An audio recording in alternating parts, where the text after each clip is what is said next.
അപ്പോൾ ഞാൻ അതിനുള്ള മാമ്പഴമൊക്കെ റെഡിയാക്കി വെച്ചിട്ടുണ്ട്.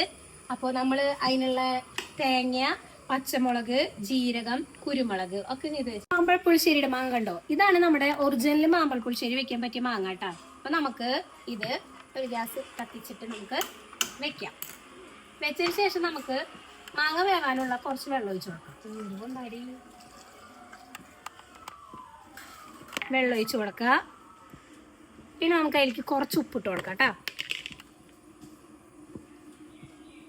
കുറച്ച് ഉപ്പിട്ട് കൊടുക്കാം. നല്ല മഴയാട്ടോ കൂട്ടുകാർ ഇവിടെയൊക്കെ.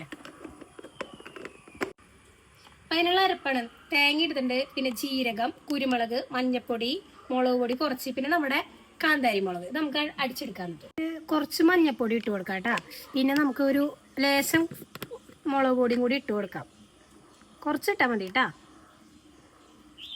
പിന്നെ നമുക്ക് ഒരു കറി തണ്ട് വേപ്പര ഇട്ട് കൊടുക്കാം. അത് കണ്ട് സെറ്റ്. ഇവിടെ ശർക്കര പാനി ഒരുക്കി വെച്ചിട്ടുണ്ട്. അത് നമുക്ക് ഈ മാങ്ങയിലേക്ക് ഒഴിച്ചു കൊടുക്കാം കേട്ടോ. അല്ലെങ്കിൽ നമ്മൾ നന്നായി മിക്സ് ചെയ്ത അപ്പൊ ആ മാങ്ങയിൽ കിടുന്നത് നന്നായി വേവട്ടെ കേട്ടോ. അപ്പൊ ആ ശർക്കരയുടെ പാനിയും കൂടി ഇതിലേക്ക് ശരിക്കും മാങ്ങയിലേക്ക് പിടിക്കട്ടെ കേട്ടോ. നമ്മുടെ മാങ്ങ ശർക്കര പാനിയും കൂടി ഇതായി വന്നിട്ടുണ്ട്. അപ്പൊ നമുക്ക് അതിലേക്ക് നമ്മുടെ തയ്യാറാക്കി വെച്ച് നമ്മുടെ അരപ്പ് ഒഴിച്ചു കൊടുക്കാം. അപ്പൊ അരപ്പ് ഞാൻ തയ്യാറാക്കി വെച്ചിട്ടുണ്ട്. അപ്പൊ നമുക്ക് ഈ അരപ്പ് അതിലേക്ക് ചേർത്ത് കൊടുക്കാം കേട്ടോ.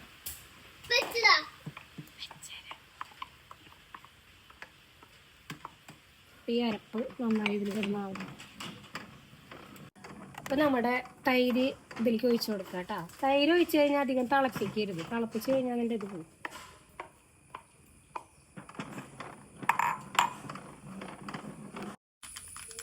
നമുക്ക് അതിൻ്റെ ഉലി വെച്ച് കൊടുക്കാം. പിന്നെ വറ്റല മുളക്, പിന്നെ നമ്മുടെ കറിവേപ്പില,